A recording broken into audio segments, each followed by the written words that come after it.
चंदा मामा चंदा मामा चंदा मामा हसुवादा चंदा मामा हसुवादा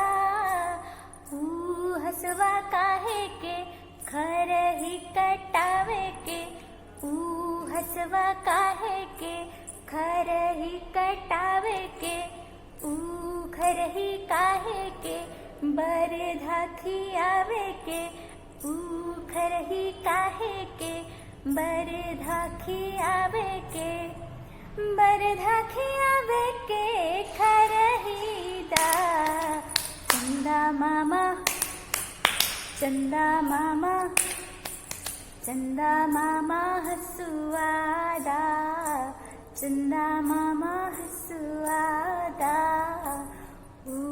बरधा काहे के हरवा चलावे के बरधा काहे के हरवा चलावे के हरवा काहे के खेतवा जोतावे के हरवा काहे के खेतवा जोतावे के खेतवा जोतावे के हरवा दा चंदा मामा चंदा मामा चंदा मामा हसुआदा चंदा मामा हसुआदा चंदा मामा हसुआदा चंदा मामा हसुआदा। तो जैसा कि एक छोटी सी कविता से हमें खेत खलिहान और किसानों की याद आ जाती है, उसी तरह आज की कहानी भी हमें खेत खलिहान और मिट्टी के पास लेकर जाएगी। कैसे? आज की कहानी में सुनते हैं। तो आज की कहानी के लेखक हैं मुंशी प्रेमचंद्र जी। वे उत्तर प्रदेश के लमही गांव से हैं और अपनी रचनाएं भाषा हिंदी और उर्दू भाषा में करते हैं। उनकी रचनाओं में उपन्यास भी शामिल हैं। वे कथाएं भी लिखते हैं। उनकी कथाएं व उपन्यास बेहद लोकप्रिय हैं। तो आज की कहानी शुरू करने से पहले मैं आपसे पूछती हूँ, क्या दोस्ती में समानताएं होना जरूरी है? क्या आप और आपके दोस्त एक जैसे हैं? क्या एक जैसे दिखते हैं? क्या एक जैसा होना जरूरी है? तो नहीं ना। तो आज की कहानी में भी हम यही देखेंगे। तो आज हम दो जानवरों की पक्की दोस्ती की कहानी देखेंगे। तो इस कहानी में लेखक ने पहले मैं नाम बता दूं तो बैल पता है आपको? बैल। अरे ये क्या है? यही तो है बैल। तो बैल, आज की कहानी दो बैलों पर आधारित है। तो आज की इस कहानी में हम दो बैलों की घनिष्ठ मित्रता के बारे में पढ़ेंगे। उससे पहले मैं ये बता दूं कि बैल होते किस प्रवृत्ति के हैं। लेखक ने बैल को गधे, अरे हाँ गधे, ढेंचू ढेंचू, गधे का छोटा भाई कहा है। कैसे? गधे कैसे होते हैं? जितना भी मार लो, पीट लो, कान खींच लो, काम करते रहते हैं, करते रहते हैं, करते रहते हैं। ऐसे ही लेखक ने बैलों को ऋषि मुनि कहा है। ऋषि मुनि, हाँ। तो कैसे? आओ कहानी में देखते हैं। तो कहानी एक हीरा और एक मोती की है। दोनों बैल घनिष्ठ मित्र थे। दोनों में असीम प्रेम था। कैसे? नांद, दोनों नांद में, नांद पता है आपको? नांद में हम जानवरों को खाना खिलाते हैं। दोनों नांद में मुंह साथ में डालते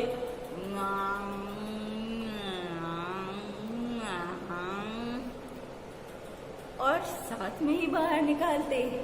दोनों काम करने पर एक ज्यादा बोझा उठाता ताकि उसके साथी मित्र को ज्यादा बोझा ना उठाना पड़े।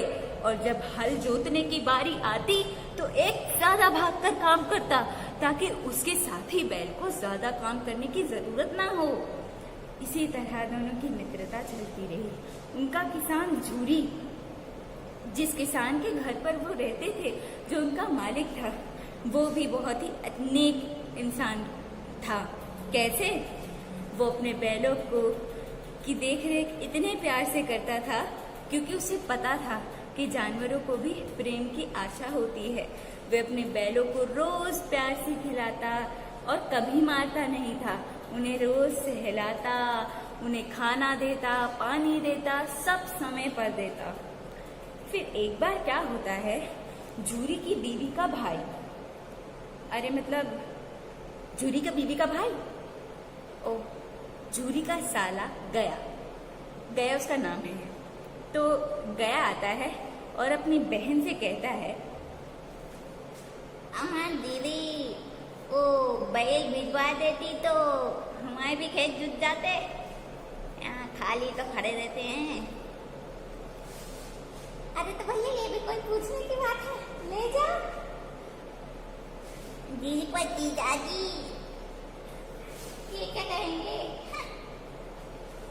और झूरी खड़ा रहा, दोनों की बातें सुनता रहा। अब भला बीवी के आगे लाचार हो गया, उसने बैलों को भेज दिया। अब गया बैलों को लेकर जा रहा था। कैसे लेकर जाते हैं? किसी को पता है कैसे हाँकते हैं बैलों को, गायों को? ऐसे छड़ी लेते हैं हाथ में, दोनों की रस्सी पकड़ते हैं,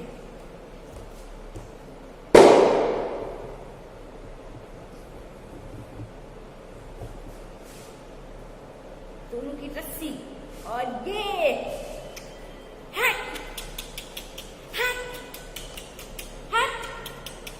दोनों को मारता हाँकता गया, अपने घर लेकर जाने लगा। इतने में मोती को आया गुस्सा, हीरा हीरा गिरा दे क्या इसे, एक सींग मारूंगा और ये गया। अरे नहीं मोती, ये भी तो हमारी तरह है, हम नहीं मार सकते, हम इंसानों के जैसे बुरे नहीं हो सकते, ये हमें शोभा नहीं देता।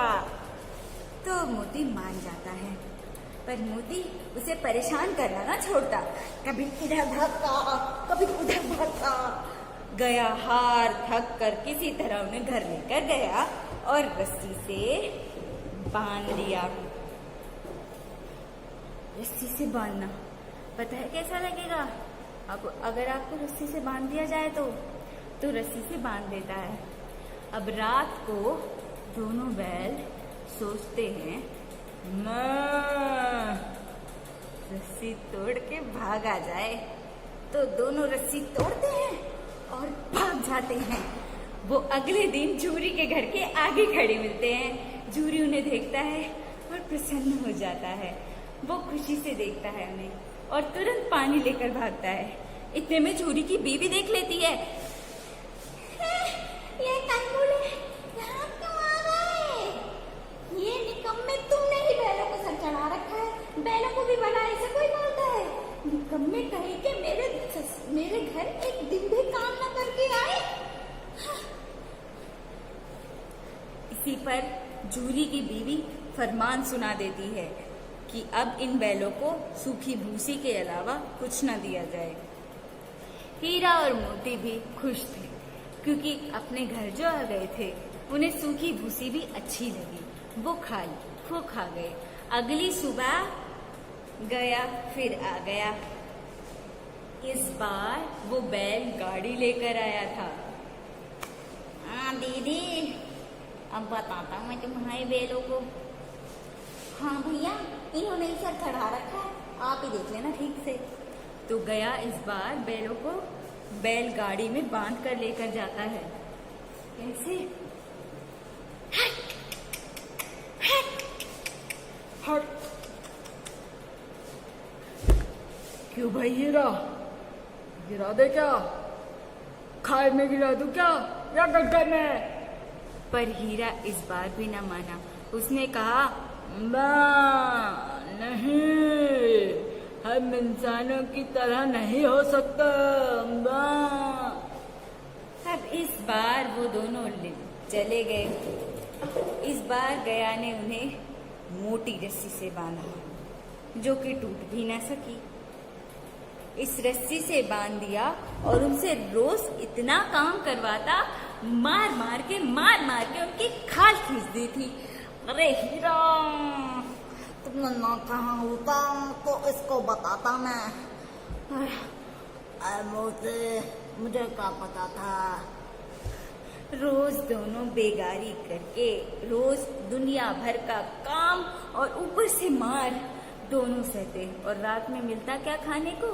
खाली भूसा। पर वहां पर एक छोटी सी बच्ची रहती थी, उसकी माँ नहीं थी। सौतेली माँ उसे रोज मारा करती थी। हीरा और मोती का दर्द जैसे वो खुद समझती थी, तो रोज रात में उन्हें एक एक रोटी ले जाकर दे देती थी और उन्हें प्यार से सहलाती थी। ये रोज की मार और काम के बाद ये एक रोटी और प्यार उनके लिए जीने का सहारा था।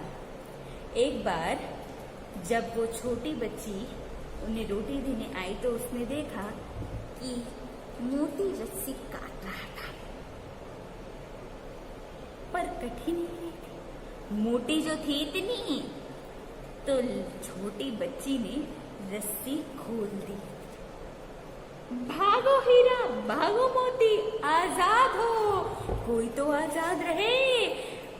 इतने में हीरा कहता है, अरे नहीं, हम भाग गए तो इस बच्चे का क्या होगा। अरे हीरा भागो, अरे मगर मोती, अरे हीरा। इतने में बच्ची चिल्ला पड़ती है, अरे काका गया, काका गया, काका भाग गए, बैल भाग गए। अरे तुम भागो ना, भागो। अरे बैल भाग गए। इतने में गया, भागा आया, भागा और भागा, पर बैलों को पकड़ नहीं पाया। दोनों बैल भाग गए। अब वो भूखे प्यासे इधर उधर घूम रहे थे। रास्ता भटक चुके थे घर का, पर रास्ते में एक मटर का खेत दिखता है। हीरा, मटर खाते हैं, चलो चलते हैं। दोनों मटर के खेत में जाते हैं और खाने लगते हैं।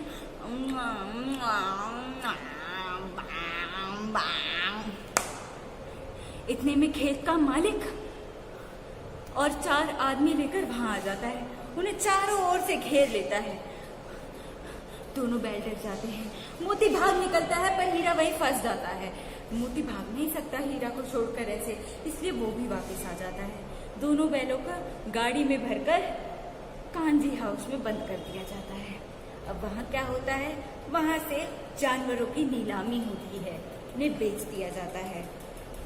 वहाँ पे जब मोती हीरा जाते हैं, वो देखते हैं कि यहाँ तो बहुत से जानवर हैं जिन्हें खाने को नहीं मिला, तो उनकी हड्डियां भी दिख रही हैं।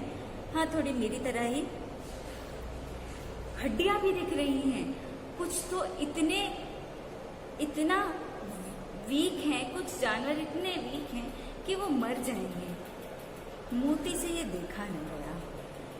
उसने सोचा, देखो हीरा, यहाँ से निकलना है तो ये दीवार तोड़नी पड़ेगी।